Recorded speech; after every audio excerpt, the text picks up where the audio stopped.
Ayun, so good day. So yung topic natin for this day is all about structural flow, layout and details. At tapos paano natin siya i-apply dun sa AutoCAD. So first, kailangan natin i-alamin kung ano ba yung purpose ng structural natin, structural layout and details natin. Tsaka bakit kailangan siyang aralin po. So sabi dyan is every structure needs a foundation. The function of a foundation is to provide a level and uniformly distribute support for the structure. So ibig sabihin lahat ng mga structures natin kailangan natin siyang lagyan ng foundations natin. And then sa foundation po siya yung pinaka framework natin. Kumbaga siya yung pinaka master structure natin sa bahay bago tayo nakakabuo ng mga ng mga architectural buildings natin.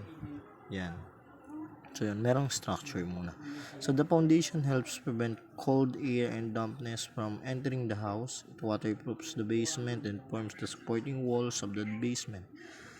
It helps prevent the walls from cracking and the door and windows from sticking. So yun yung nagiging pinaka-function niya.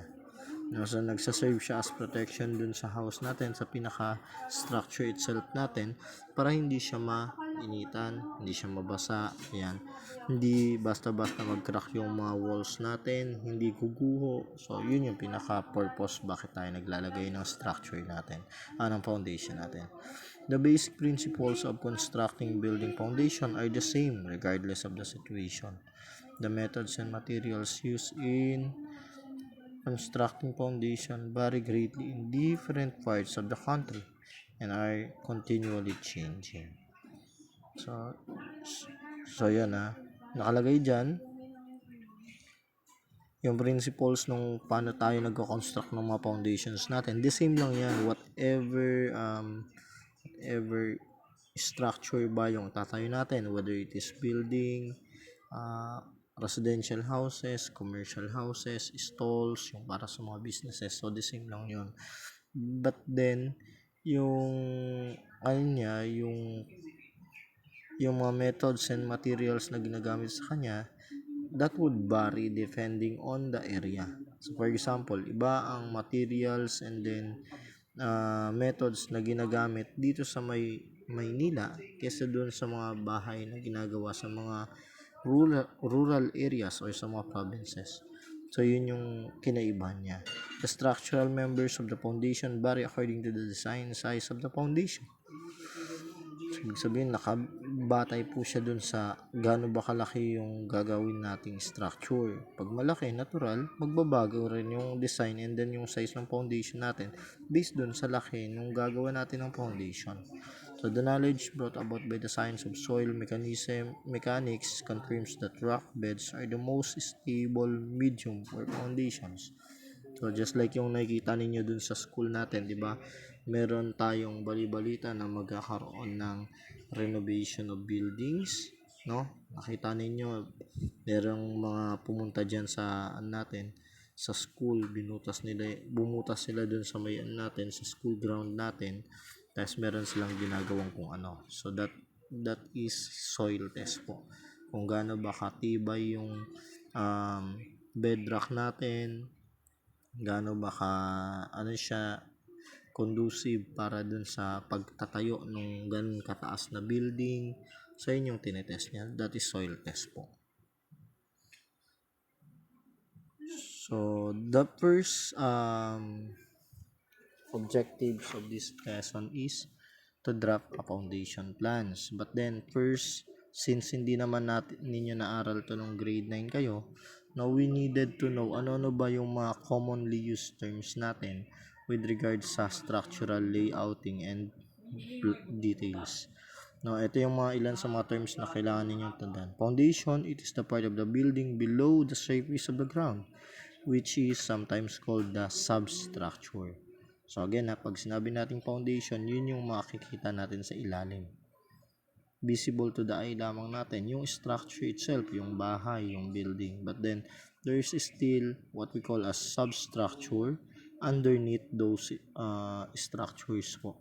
So yun yung tinatawag na ring foundation. So whatever it is, no, basta nasa ilalim po siya, slab, yan yung pinakaan natin, footing for each walls natin, and then for each column. So part siya ng foundation at sinasabi natin. So footing is an expansion at the lower end of a wall, pier, or column to distribute the load into the ground. So yun, sabi natin parang sa Tagalog, paanong nung ating poste. Yun yung sinasabing footing. Next.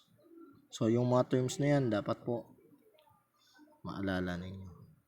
Then aside from that, meron pa tayong tinatawag na mga iba pang mga terms, but then maaaral naman natin siya as we go further with this discussion of the topic po.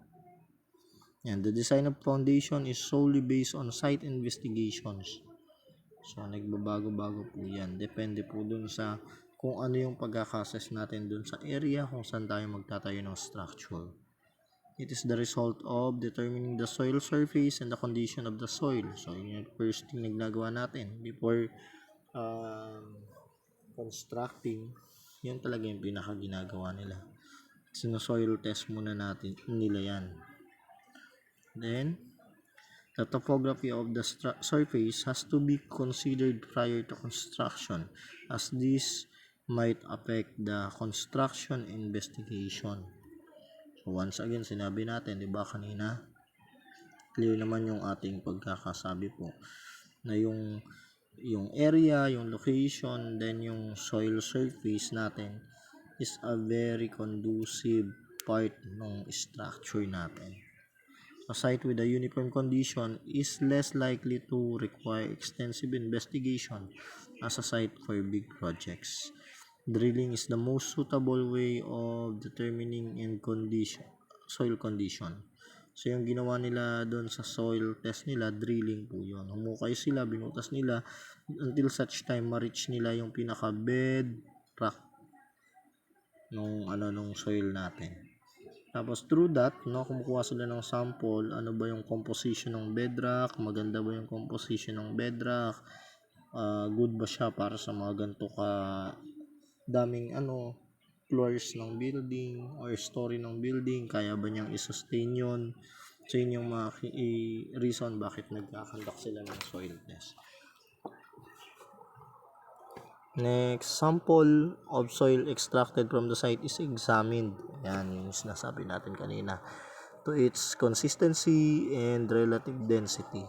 The area bored or drilled is called test pits. So yung tawag na dun sa mga binutasan nila, test pits na yun. So until now, nakikita niyo yung mga pinagbutasan nila nung para sa soil test nila. So tawag doon test pits. There are varied kinds of boring methods and equipment. There are varied methods of soil testing. So si National Building Code requires a soil bearing capacity of the soil at 2 feet per ton or less than twice the maximum bearing capacity desired for use. So to transmit the building load to the soil is the purpose of a foundation. Ayun. Kasi nga yung structure above the ground, no? Yung bigat niyan, ang bumubuhat po talaga is yung soil natin. No? Kaya kailangan nating gawa ng foundation kasi limited lang yung capacity ng soil. Though akala natin matibay yung soil natin, but then no. It is susceptible dun sa earthquakes, sa mga natural calamities, and therefore kailangan pa natin siyang patibayin without overloading or overstressing the soil. Ayan, di ba? To transmit the building load to the soil is the purpose of a foundation without overloading or overstressing the soil daw, kasi nga nagbibitak-bitak ang soil. The structural foundation performs properly if the soil also behaves properly. For the building to last, its foundation should be designed for the worst times. So yan yung purpose ng ating Then, paano nga ba sila nagle-layout ng kanilang mga foundations? Ito po, layout and staking. Process of establishing the point of building outline or perimeter on the ground is known to be laying and staking. Prior to construction, this process is done, which includes demolition, clearing, and establishing building measurement on the ground. So, layouting yon o laying. Yun yung tawag sa kanya, laying out or laying. So, yun yung demolition, clearing, and establishing building measurement on the ground. Before a foundation for a construction begins, the perimeter of the house or building should be laid out on the ground. No, so, ito yung sample niya.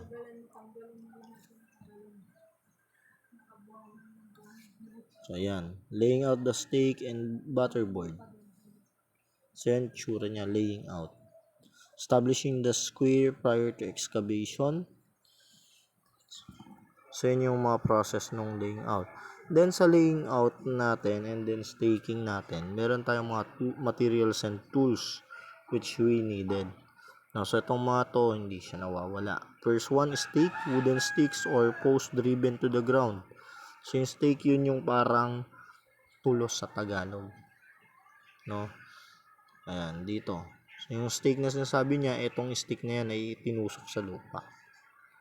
So, yan yung sinasabi ng stake.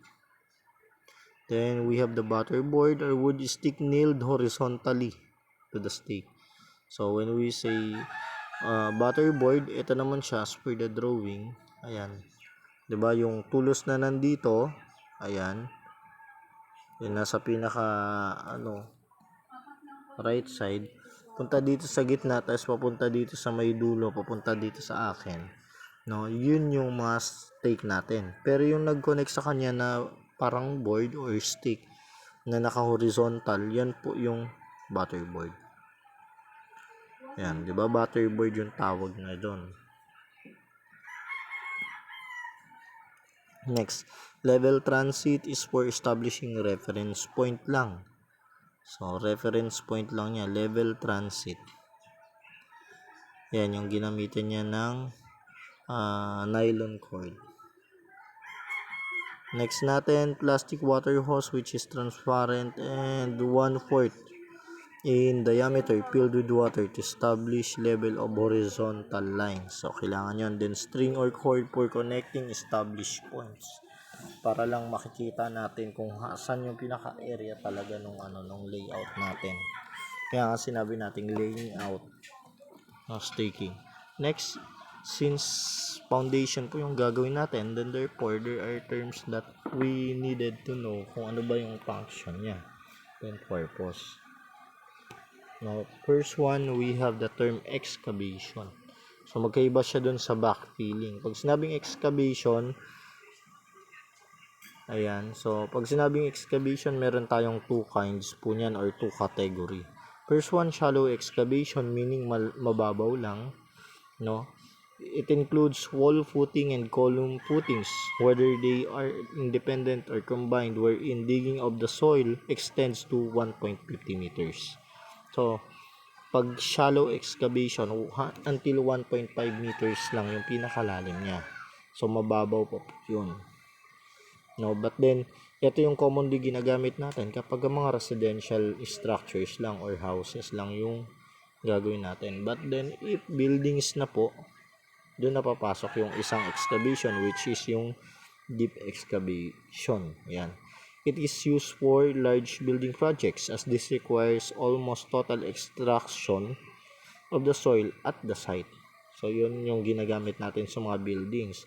This requires sheeting and shoring of the ground to project adjoining properties. The process is defined as providing temporary support to the structure or ground during excavation. No, so, yan yung yung isa nating category ng excavation. No, pag sinabi nating backfilling, di ba? Ibig sabihin ng back, balik. Then filling, tabunan. So, sa Tagalog, yung pagtatabon ng mga binutasan natin o binungkalan. Yun yung ibig sabihin ng backfilling. So, define natin siya. On the other hand is the filling in of the excavated portion after the foundation has been laid out. So, pagka nailagay natin yung foundation natin dun sa mga binungkalan natin o sa binutasan natin, iba-backfill na natin siya. Tatabunan na natin siya kasi hindi naman pwedeng expose natin siya na ganun. No, kailangan may tabon pa rin po siya. Kaya tayo nagba-backfill. So, yun yung mga terms natin. Tapos, the design of foundation always includes the following. Yan. No? Nabanggit na natin to nung mga nakarang quarter. First one, the dead load plus the live load. No, ano yung dead load? Lahat ng materials natin na meron tayo sa bahay. No, yung ipapasok mo sa loob ng bahay, yung composition ng bahay mo. No, appliances mo, yung doors mo, yung windows mo, yung structure itself, yung mga column, yan. Load effects of wind, head, water, and then earthquakes. No? So, kasama yan sa inaan natin, sinasaisip, kino-consider natin in structuring, then explosive blast.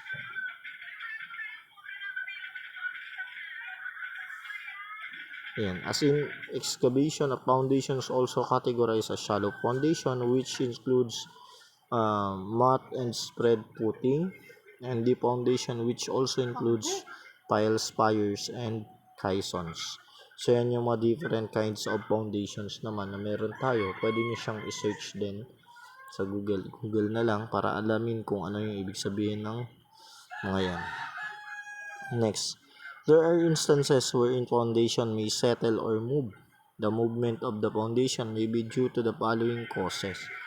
So, ito yung mga instances kung saan possible na magkaroon ng problema yung foundation natin dahil sa number 1, soil bearing capacity failure.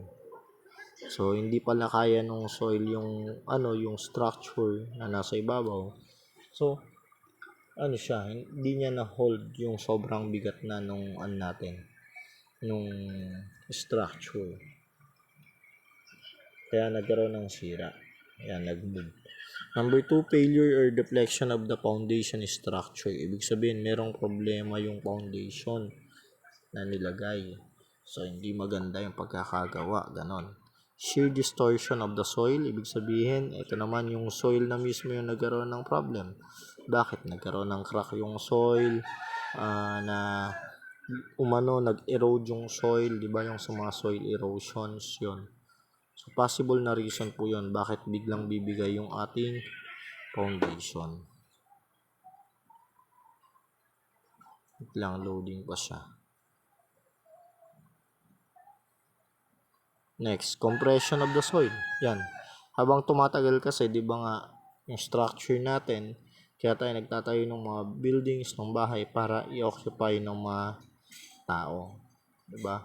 So, yung structure natin, the more na dumarami yung yung user niya, like, maraming pumapasok sa loob ng building. Tapos, the more na tumatagal siya, nasisiksik yung soil natin. Kaya nagkakaroon ng pagbigay nung foundation natin. So, ganito siya. Parang ganyan. Triaxial apparatus, tapos loading plates. Ayan. Loading piston. So, habang tumatagal, ayan, itong structure na to, bumibigat siya ng bumibigat, bumabaon yan. Till such time na hindi na niya kayang i-support yung mismo, yung structure itself. Kaya bumibigay.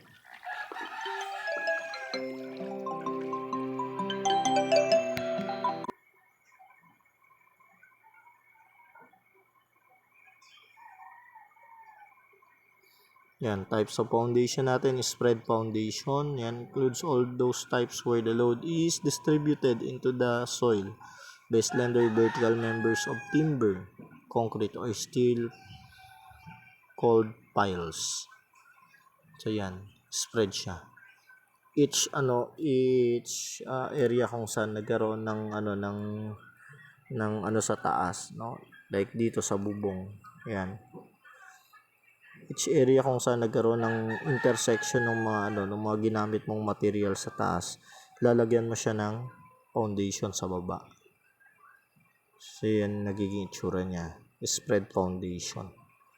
So, kada isa gaya nung sa school, no, kada poste kada connection ng ano nung mga beams ay poste na nakatayo, and then sa ilalim nun merong foundation yan for sure. Next, we have pier foundation. This one where the load is distributed into the soil by slender vertical members of timber, concrete, or steel called piles. Ayan. It is in the foundation where concrete piers are carried down through. So, yan itsura niya. Slab foundation, ito naman. So, slab foundation, usually ginagamit natin siya for creating yung finish ground. Ayan, so slab foundation, ito. So, you can see, yan, ginawa niyang concrete naman yung area na yan. Yan, bato yan. To support yung isang buong area naman dito sa may sahig. So, slab foundation yung ginamit niya.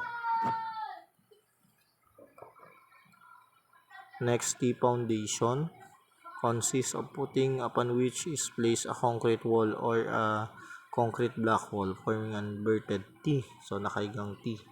Nakabaligtad na T, rather. And foundation is popular in structures with basement. Then, we have the mat foundation. Sa mat foundation, ayan, all areas, nilagyan din niya ng ano, nung concrete steel support para yung weights. Yan, foundation members, ito papasok na tayo dun sa mga parts ng foundation natin, and then ano yung mga dapat natin gawin o makita natin dun sa structural as a foundation plan natin ang gagawin. First one is footing, portion of the foundation of a structure which directly distributes the weight of a building over large area. So ito yung tsura niya pagka naka front view or side view. Pero ito yung itsura niya kapag nasa actual. So, dito, makikita ninyo dito sa sample sa sa side view niya. Yan, para siyang sapatos niya, parang paanong robot. Pero pagdating dito, makikita ninyo yung composition ng ng structure itself is ayan, merong mga steel bars. Tapos binalit siya ng concrete, ginawang slab. Yan, wait, loading pa. Okay, next, foundation walls. Yan, so foundation walls naman, yung kada isang kada isang pader natin, no, sa ilalim niyan, sa pinakailalim niya, merong mga footings. So ayan, yung mga lagpas-lagpas. That is commonly used kapag meron kang structure above dun sa pinaka naka-attach sa may ground. So meaning to say, meron kang second floor, third floor, ganun. So naglalagay ka ng foundation walls. So foundation walls to support yung entire structure na nasa ibabaw ng surface natin. So kaya siya tinawag na foundation walls. Piers and columns. So vertical members usually made of concrete, brick, steel, or wood. They are used to support the floor system. Ayan. And can be used as sole support of the structure. So ito yung mga kinds of footings natin. Wall footings, ganito itsura niya pagka nasa drawing lang.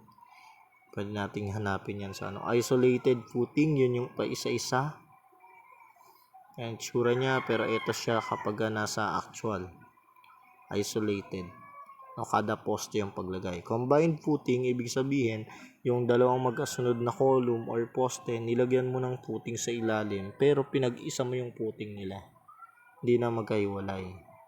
So for example, kung ito yung iyong dalawang poste, pinagsama mo yung footing niya.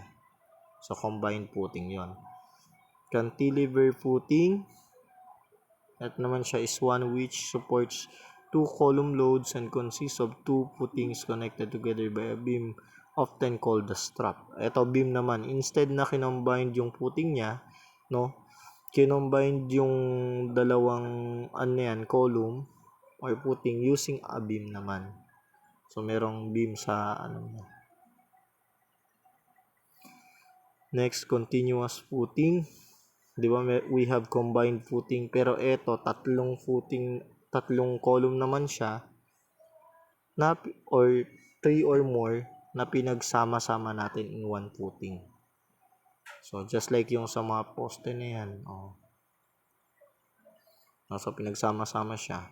Yung poste ng mga waiting sheds, so continuous footing na yon. Rough or mat footing. Ito naman tsura ng rough or mat sa actual.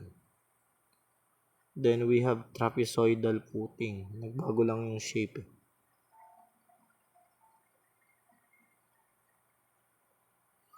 So ano yung itsura ng detail of wall footings? Ganito po siya. No, so itong nandirito na parang area na yan yung ground natin, finished ground line natin. So meaning to say, nakaan na yan, yung pinatag na. So ito yung structure sa ilalim, ito yung itsura niya. Yun yung ginagawa natin ng details, yung wall footing. Yung structure pagdating sa ilalim nung lupa. So ano magiging itsura niya, nung kalalabasan. So yan, anong composition niya? Like for example, 4-inch thick CHB or concrete hollow blocks wall yung ginamit daw para dun sa sa pinaka-poste. Then 12 mm diameter vertical bar yung ginamit naman para dun sa support niya. Then 10 mm diameter horizontal bar, itong mga to yung mga pahiga, yung pinampalibot para dun sa 12 mm vertical bar na ginamit. Then sa ilalim naman niya meron pa ring mga doon, meron pa ring mga steel bar doon. Yan, 12 mm vertical continuous bars naman yung ginamit to support yung pang ilalim para bago siya i-concrete, gawing concrete, no, ayos yung structure. So yan yung paggawa ng mga footings natin.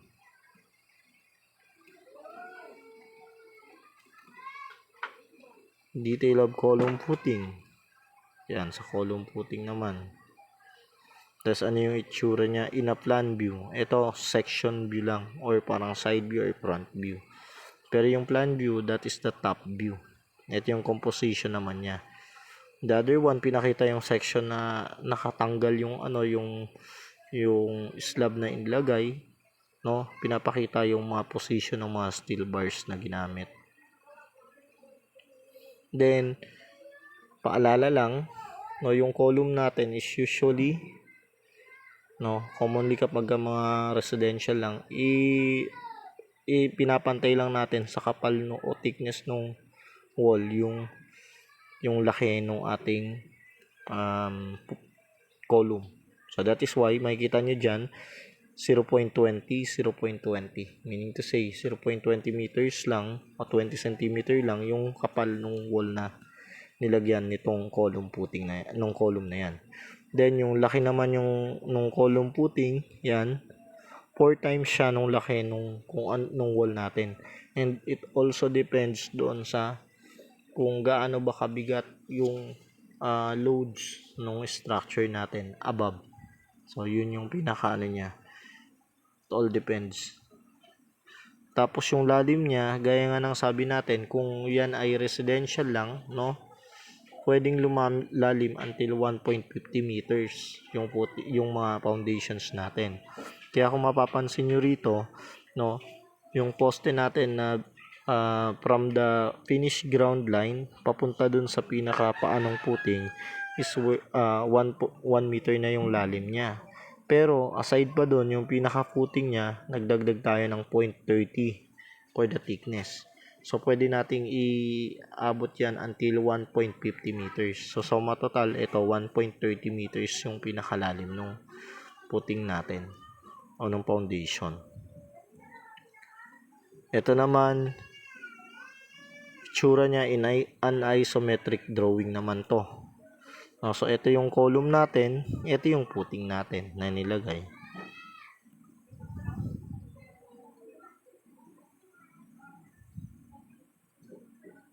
So, yun. Yung mga activities o mga pasasagot natin, siguro ay isa-send ko na lang po through Messenger gamit po ay link. Thank you.